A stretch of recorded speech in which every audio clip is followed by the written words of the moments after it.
പിതാവിനും പുത്രനും പരിശുദ്ധ റൂഹായിക്കും സ്തുതി, ആദ്യം മുതൽ എന്ന് വന്നേക്കും തന്നെ. ആമേൻ. ദ ട്രൂ ഫെയ്ത്തിലേക്ക് എല്ലാവർക്കും ആത്മാർത്ഥമായ സ്വാഗതം. ഞാൻ യാക്കോബായ സഭയിലെ അകപ്പുറം ഇടവകയിലെ ഇട്ടൂർ ആലുക്കൽ കോർ എപ്പിസ്കോപ്പ്. സത്യവിശ്വാസം സംബന്ധിച്ച കാര്യങ്ങളാണ് ഇവിടെ പറയുന്നത്. എന്ന് പറയാൻ ഉദ്ദേശിക്കുന്നത്, കർത്താവ് പെസഹ ദിവസം വിശുദ്ധ കുർബാന സ്ഥാപിച്ചപ്പോൾ അന്ന് തന്നെ അത് പൂർത്തീകരിച്ചിരുന്നില്ലേ? ബഹുമാനപ്പെട്ട ഷിബു ചെറിയാനച്ഛന് ഒരു മറുപടി. ഞാൻ പെസഹയുടെ പശ്ചാത്തലം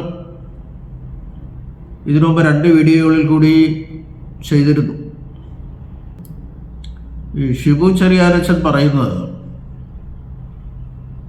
കർത്താവ് പെസഹ ദിവസം വിശുദ്ധ കുർബാന സ്ഥാപിച്ചപ്പോൾ അതിൻ്റെ തുടക്കം മാത്രമായിരുന്നുള്ളൂ എന്നാണ്. അദ്ദേഹം കാരണം പറയുന്നത്,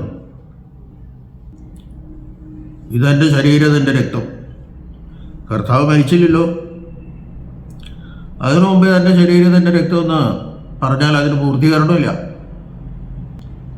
തന്നെ നാം ഭക്ഷിക്കുന്ന വിശുദ്ധ കുർബാന കർത്താവിൻ്റെ ഉയർപ്പൻ ശരീരമാണ്. രക്തം ക്രൂശിൽ ചൊരിഞ്ഞ രക്തം തന്നെയാണ്. അപ്പം ചുരുക്കത്തിൽ അദ്ദേഹം പറയുന്നത്, മരണത്തിന് ഉയർപ്പിന് ശേഷം മാത്രമേ കുർബാന സ്ഥാപനം പൂർത്തീകരിക്കപ്പെടുന്നുള്ളൂ എന്നാണ്. അതവിടെ നിൽക്കട്ടെ. നമുക്ക് കർത്താവ് അനുഷ്ഠിച്ച പെസഹായെ പറ്റി ചിന്തിക്കാം. ഞാൻ ഇതിനു മുമ്പ് ഒന്ന് സൂചിപ്പിച്ചിട്ടുണ്ട്. അന്ന് പെസഹായും ശാബതും ഒരു ദിവസമായിരുന്നു. കർത്താവ് മരിച്ച കൊല്ലം പെസഹായും ശാബതും ഒരു ദിവസമായിരുന്നു. അത് ശനിയാഴ്ചയായിരുന്നു. ശനിയാഴ്ച എന്ന് പറയുമ്പോൾ വെള്ളിയാഴ്ച വൈകിട്ടാണ് ശനിയാഴ്ച ആരംഭിക്കുന്നത്. പെസഹായുടെ ഒരുക്ക നാള് തലേ ദിവസമാണ്, അതായത് വെള്ളിയാഴ്ച. അപ്പോൾ വെള്ളിയാഴ്ച സന്ധ്യ മുതലാണ് 7 ദിവസത്തേക്ക് പുളിപ്പില്ലാത്ത അപ്പമേ ഉപയോഗിക്കാവൂ, ഭക്ഷിക്കാവൂ. പുളിപ്പൊക്കെ എടുത്ത് മാറ്റിക്കൊള്ളണം. ഒരുക്ക ദിവസമായ വെള്ളിയാഴ്ച, ഞാൻ ആ കൊല്ലത്തെ കാര്യം പറഞ്ഞോ, വെള്ളിയാഴ്ച ഉച്ച കഴിഞ്ഞ് 3 മണിക്ക്, അതായത് യഹൂദൻ്റെ 9-ാം മണി സമയത്ത് ഒരു കുഞ്ഞാടിനെ അറക്കണം. അതിൻ്റെ രക്തമെടുത്ത് പുരോഹിതനെ ഏൽപ്പിക്കണം. മാംസം ചുട്ടു ഭക്ഷിക്കാം. അപ്പോൾ യഥാർത്ഥ പെസഹ ആരംഭിക്കുന്ന വെള്ളിയാഴ്ച രാത്രിയോടുകൂടിയാണ്, സന്ധ്യയ്ക്ക്. കർത്താവിന് അറിയാമായിരുന്നു വെള്ളിയാഴ്ച 3 മണിക്ക് നാം ഇരിക്കുന്നു. അപ്പോൾ ശരിയായ പെസഹ ആചരിക്കാൻ പറ്റില്ല. അതുകൊണ്ട് അങ്ങനെ പെസഹ ദിവസം പെസഹ ആചരിക്കാൻ പറ്റാത്തവർക്ക് ഏതെങ്കിലും കാരണവശാൽ ചെറു പെസഹ ഭക്ഷിക്കാം. അത് പെസഹയ്ക്ക് 2-3 ദിവസം മുമ്പാകും, കുഴപ്പമൊന്നുമില്ല. അതുകൊണ്ട് കർത്താവ് അനുഷ്ഠിച്ചത് ചെറു പെസഹയാണ്. ചെറു പെസഹയ്ക്ക് ആടിനെ കൊല്ലാൻ പാടില്ല. ആടിനെ വെള്ളിയാഴ്ച 3 മണിക്ക് മാത്രമേ കൊല്ലാവൂ.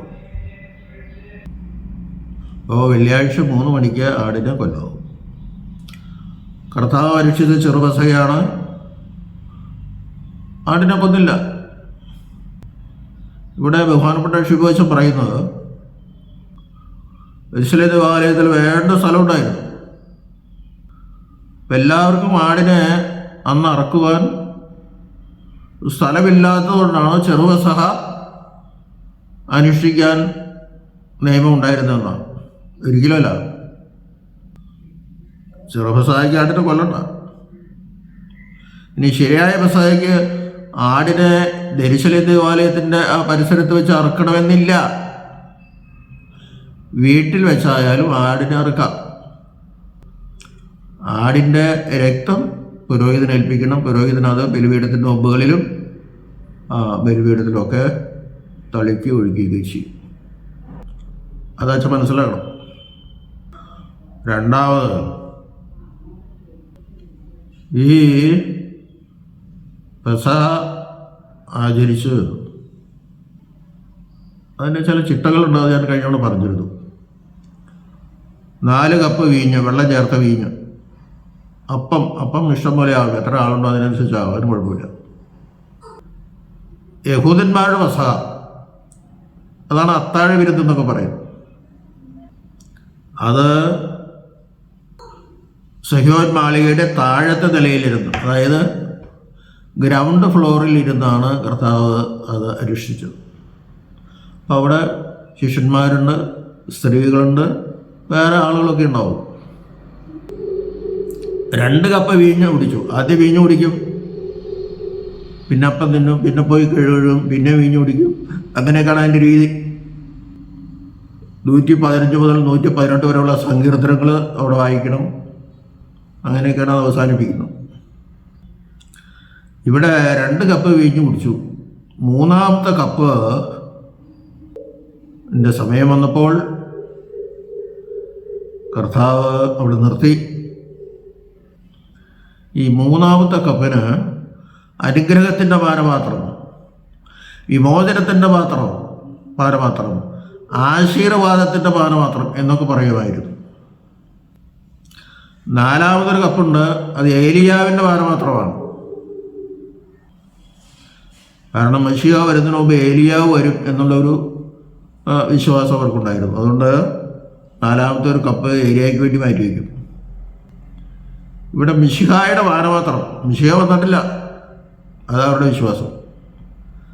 മിശിഹ വരുന്നതിൻ്റെ മുന്നോടിയായിട്ട് അവർക്ക് ലഭിക്കാനിരിക്കുന്ന അനുഗ്രഹത്തിൻ്റെയും ആശീർവാദത്തിൻ്റെയും വീണ്ടെടുപ്പിൻ്റെയും പ്രതീകമായിട്ട് ആണ് ഈ 3-ാമത്തെ കപ്പ് അവിടെ കൊണ്ടു വയ്ക്കുന്നു. അത് കഴിക്കുന്നു. അനുഗ്രഹം കിട്ടിയതുള്ള അർത്ഥത്തിലൊക്കെ കഴിക്കണം, അവർ മുൻകൂട്ടി കഴിക്കണം. ഇപ്പം വീണ്ടെടുപ്പ് എന്ന് പറഞ്ഞാൽ നമ്മൾ ഉദ്ദേശിക്കുന്ന വീണ്ടെടുപ്പല്ല കേട്ടോ. അവരുദ്ദേശിക്കുന്നത് എന്താ? റോമാ ഗവൺമെൻറ്റിൻ്റെ സ്വാധീനത്തിൽ നിന്ന്, അല്ലെങ്കിൽ അവർ തോൽപ്പിച്ച് ഇസ്രായേൽ രാജ്യം വീണ്ടെടുക്കണം. അതാണ് അവരുടെ രക്ഷ. എന്നാൽ കർത്താവ് പറയുന്നത് എൻ്റെ രാജ്യം ഐഹികമല്ല, ഈ ലോകത്തിന് വേണ്ടിയിട്ടല്ല ഞാൻ പോരാടുന്നത്. എൻ്റെ രാജ്യം ഐഹികമല്ല, അഭൗമികമായൊരു രാജ്യം ഉണ്ട്. അതിലേക്ക് എൻ്റെ ജനത്തിനെ കൊണ്ടുപോകാനാണ് ഞാൻ വന്നിരിക്കുന്നത്, സുവിശേഷം പ്രസംഗിക്കുന്നത്. അപ്പോൾ ഈ 2 കപ്പ് പൂർത്തിയാക്കിയിട്ട് കർത്താവ് മേൽമാളികയിലേക്ക് കയറി, മർക്കോസിൻ്റെ മേൽമാളികയിലേക്ക് കയറി. അപ്പോൾ ഈ 12 ശിഷ്യന്മാർ മാത്രമേ വിളിച്ചുള്ളൂ. അത് വിരിച്ചൊരുക്കിയ മേശയൊക്കെ അവിടെ കിടപ്പുണ്ട്. നേരത്തെ പത്രോസിനോടും യോഹന്നാനോടൊക്കെ പറഞ്ഞിട്ടുണ്ടായി, അവരതൊക്കെ കരുതിയിട്ടുണ്ടായി. താഴെയും അതിൻ്റെ ക്രമീകരണം ചെയ്തിട്ടുണ്ടാവും, ഇല്ലെന്ന് നമുക്ക് പറയാൻ പറ്റില്ല. 12 പേരെ മാത്രം വിളിച്ചു സഹ്യോൻ മാളികയുടെ മേൽമാളികയിൽ കയറി. മേൽമാളിക എന്ന് പറഞ്ഞു. ശിഷ്യന്മാരുടെ കാലുകൾ കഴുകി. തന്നെ ഒറ്റിക്കൊടുക്കാനിരിക്കുന്ന യൂദയുടെയും തന്നെ തള്ളി പറയാനിരിക്കുന്ന പത്രോസിൻ്റെയും ഇടത്ത് വലത്തും ഇരിക്കാൻ ആഗ്രഹിച്ച 2 പേരുടെയും യാക്കോബിൻ്റെയും യോഹന്നാൻ്റെയും കാലുകൾ കഴുകി ചുംബിച്ചു. എനിക്ക് നിങ്ങളോടൊരു വഴക്കുമില്ല. നിങ്ങൾക്ക് എന്നോട് എന്തെങ്കിലും വഴക്കുണ്ടെങ്കിൽ എനിക്ക് യാതൊരു ഞാനത് ക്ഷമിച്ചു. എനിക്ക് അങ്ങനെ ഇല്ല. എനിക്ക് നിങ്ങളോടൊരു വിരോധമില്ല. നിങ്ങൾ എന്നോട് എന്ത് ചെയ്താലും എനിക്ക് നിങ്ങളോട് ഒരു വിരോധമില്ല. ആ അർത്ഥത്തിൽ കാല് കഴുകി വിശുദ്ധ കുർബാനയെ സംബന്ധിച്ചുള്ള കാര്യങ്ങൾ അവരെ പഠിപ്പിച്ചു എന്ന് പറയണേ. കാരണം വിശുദ്ധ കുർബാന സ്ഥാപിക്കമാണ്. താഴെ വെച്ച് നടത്തിയത് അത്താഴ വിരുന്നാണ്. യഹൂദരുടെ പെസഹയാ. ഇത് യഥാർത്ഥ പെസഹയാകുന്ന വിശുദ്ധ കുർബാന സ്ഥാപിക്കുകയാണ് നടത്തുന്നത്. പഴയതിനെ മായിച്ചു കളഞ്ഞു എന്ന് പറഞ്ഞാൽ പഴയതിനൊന്ന് പുതുക്കാണ്. ബലി അവസാനിക്കുന്നില്ല, പൗരോഹിത്യം അവസാനിക്കുന്നില്ല. ആ പൗരോഹിത്യത്തിനും ബലിക്ക് ഒരു പുതിയ തലം, ഒരു പുതിയ നവീകരണം, ഒരു പുതിയ പ്രതിഫലം, അല്ലെങ്കിൽ കൂടുതൽ ഫലവത്തായ പൗരോഹിത്യവും ഫലവത്തായ ബലിയുമാണ് വിശുദ്ധ കുർബാന വഴി കർത്താവ് സ്ഥാപിക്കുന്നത്. അപ്പോൾ ഈ കാല് കഴുകിയത് പിതാക്കന്മാർ പലരും വ്യാഖ്യാനിക്കുന്നത് അവർക്ക് മാമോദീസ കൊടുത്തു എന്ന അർത്ഥമാവും. അപ്പോൾ അവിടെ ഞാൻ ചുരുക്കി പറയാണ്, രണ്ട് തരത്തിലുള്ള പെസഹായെ പറ്റി ലൂക്കോസ് വളരെ വ്യക്തമായിട്ട് പറയുന്നുണ്ട്. ഞാനൊന്ന് വായിക്കാം. പുളിപ്പില്ലാത്ത അപ്പം കൊണ്ട് പഴയ നിയമ പെസഹ അനുഷ്ഠിച്ചതിന് ശേഷം പുളിപ്പുള്ള അപ്പം എടുത്ത് പുതിയ നിയമ പെസഹയാകുന്ന വിശുദ്ധ കുർബാന സ്ഥാപിച്ചത് എന്ന് ലൂക്കോസ് 22:14 മുതൽ 20 വരെ വായിക്കുമ്പോൾ മനസ്സിലാകും. 22:14 മുതൽ 18 വരെ പഴയ നിയമ പെസഹായും 22:19 മുതൽ 20 വരെ പുതിയ നിയമ പെസഹായും സൂചിപ്പിക്കുന്നു. നീസാൻ മാസം 14-ാം തീയതി മുതൽ 21 വരെയാണ് പഴയ നിയമ പെസഹ. 14-ാം തീയതി മുതൽ എന്ന് പറഞ്ഞാൽ വെള്ളിയാഴ്ച വൈകിട്ട് മുതൽ. എന്നാൽ കർത്താവ് അതിനു മുമ്പ് പെസഹ അനുഷ്ഠിച്ചതുകൊണ്ട് പുതിയ നിയമ പെസഹയ്ക്ക് പുളിപ്പുള്ള അപ്പം ഉപയോഗിക്കുന്നതിൽ നിയമതടസ്സം അല്ലെങ്കിൽ ന്യായപ്രമാണ ലംഘനം വരുന്നില്ല. വെള്ളിയാഴ്ച സന്ധ്യ മുതലേ പുളിപ്പില്ലാത്ത അപ്പം ഉപയോഗിക്കാം. 7 ദിവസത്തേക്ക് കഴിക്കണം. അതുവരെ പുളിപ്പുള്ള അപ്പം ഉപയോഗിക്കാം. പുളിപ്പുള്ള അപ്പം ഉപയോഗിക്കുന്നതിന് അപ്പം നിയമതടസ്സമില്ല. കർത്താവ് താഴെ ഇരുന്ന് അത്താഴവിരുന്ന് കഴിച്ചത് പുളിപ്പില്ലാത്ത അപ്പം കൊണ്ടാണ്. അപ്പം അന്ന് പുളിപ്പുള്ള അപ്പം കൊണ്ട് പുളിപ്പില്ലാത്ത അപ്പം ഉപയോഗിക്കാം. വെള്ളിയാഴ്ച സന്ധ്യ മുതലേ പുളിപ്പില്ലാത്ത അപ്പത്തിൻ്റെ പെരുന്നാൾ വരുന്നുള്ളൂ. അപ്പം അവിടെ പുളിപ്പുള്ള അപ്പം ഉപയോഗിക്കുന്നതിന് നിയമതടസ്സമോ ന്യായപ്രമാണ ലംഘനമോ ഇല്ല. അത് ഞാൻ പറഞ്ഞോണ്ട്. അപ്പം പുളിപ്പുള്ള അപ്പം എടുത്ത് വാഴ്ത്തിയിട്ട് പറഞ്ഞു, ഇതെൻ്റെ ശരീരം, നിങ്ങൾക്ക് വേണ്ടി മുറിക്കപ്പെടുന്ന എൻ്റെ ശരീരം. നാളെ മുറിക്കപ്പെടാനുള്ള ശരീരം എന്നായി പറഞ്ഞതിൻ്റെ അർത്ഥം. പഴയ നിയമ വ്യവസായയുടെ വാക്യങ്ങൾ ഞാൻ പറഞ്ഞു, പുതിയ നിയമ വ്യവസായയുടെ വാക്യങ്ങളും പറഞ്ഞു. അത് നിങ്ങൾ ചിന്തിച്ചാൽ മതി. നാളെ നിങ്ങൾക്ക് വേണ്ടി മുറിക്കപ്പെടുന്ന എൻ്റെ ശരീരം. പിന്നെ വീഞ്ഞെടുത്ത് വാഴ്ത്തിയിട്ട് പറഞ്ഞു, ഇത് പാപമോചനത്തിനായുള്ള പുതിയ ഉടമ്പടിയുടെ എൻ്റെ രക്തം, എൻ്റെ രക്തം, എൻ്റെ ശരീരം. പാപമോചനത്തിനാണെന്നുള്ളത് വളരെ വ്യക്തമായിട്ട് മത്തായി 26:28 കർത്താവ് പറയുന്നുണ്ട്. അതുകൊണ്ട് നമ്മളത് പാപമോചനത്തിനാണ് വിശുദ്ധ കുർബാന എന്ന് പറയുന്നത്. അപ്പോൾ ഇതെൻ്റെ ശരീരം, അതെൻ്റെ രക്തം എന്ന് പറഞ്ഞപ്പോഴാണ് ഷിബു അച്ഛന് അത് ഭയങ്കര സംശയമാണ്. എൻ്റെ രക്തം നാളെ ചൊരിയാനിരിക്കണുള്ളൂ, ശരീരം നാളെ മുറിക്കാനിരിക്കണുള്ളൂ.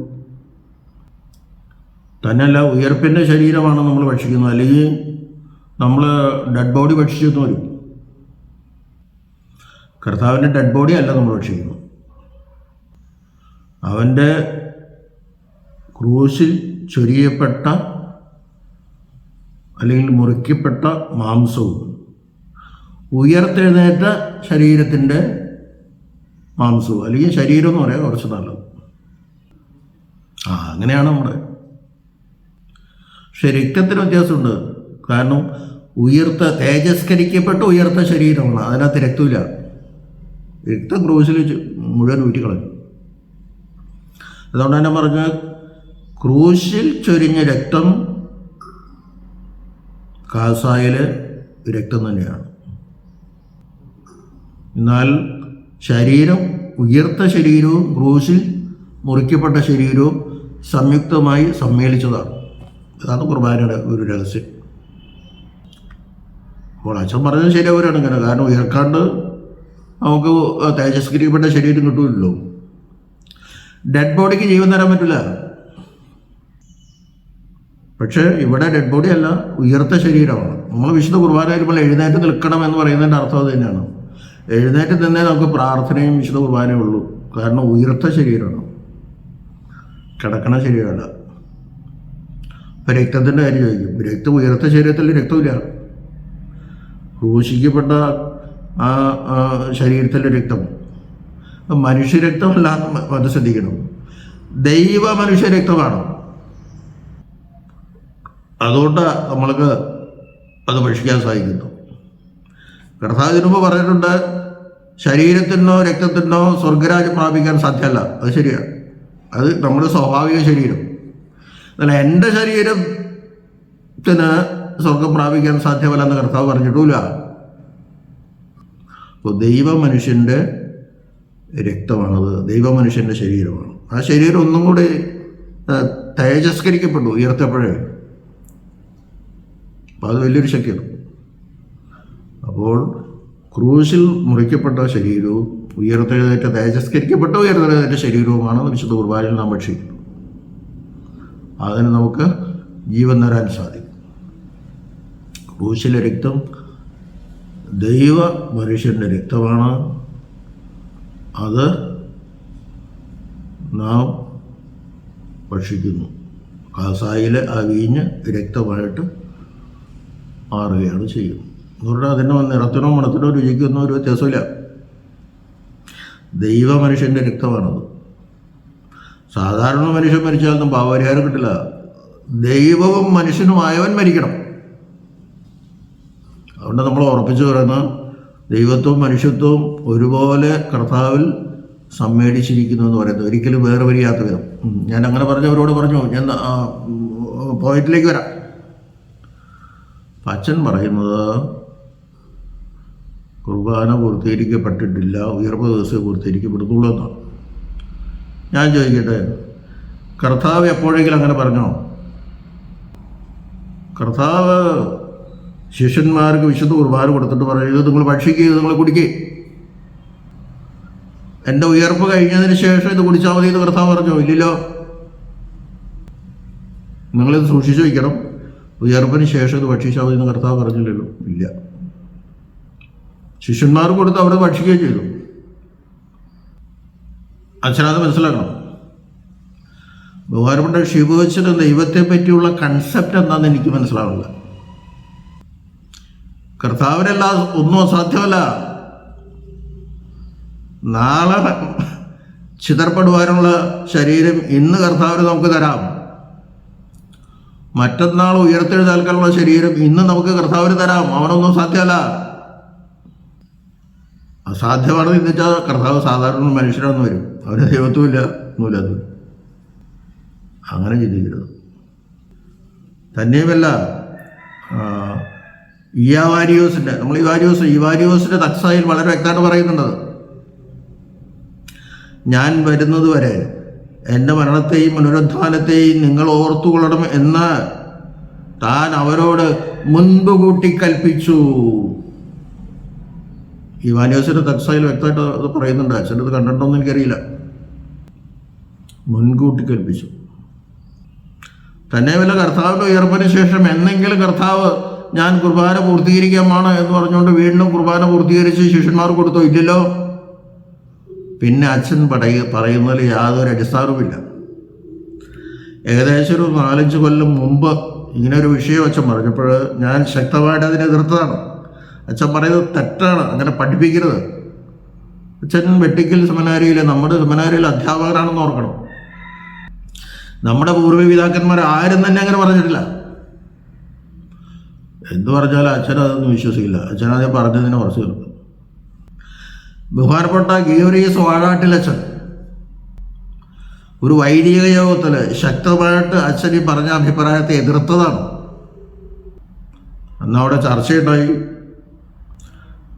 അഭിവന്ദനായ അന്തീമോസ് തിരുമേനി നമുക്ക് വേറെ ദിവസം കൂടെ ചർച്ച ചെയ്ത് പൂർത്തീകരിക്കാമെന്ന് പറഞ്ഞാൽ അന്ന് പിരിഞ്ഞതായി. കാരണം തിരുമേനിക്ക് അറിയാം അച്ഛൻ പറയുന്നത് തെറ്റാണെന്ന്. ആര് പറഞ്ഞാൽ അച്ഛൻ ഇപ്പോഴും അതിന് പറഞ്ഞുകൊണ്ടിരിക്കും.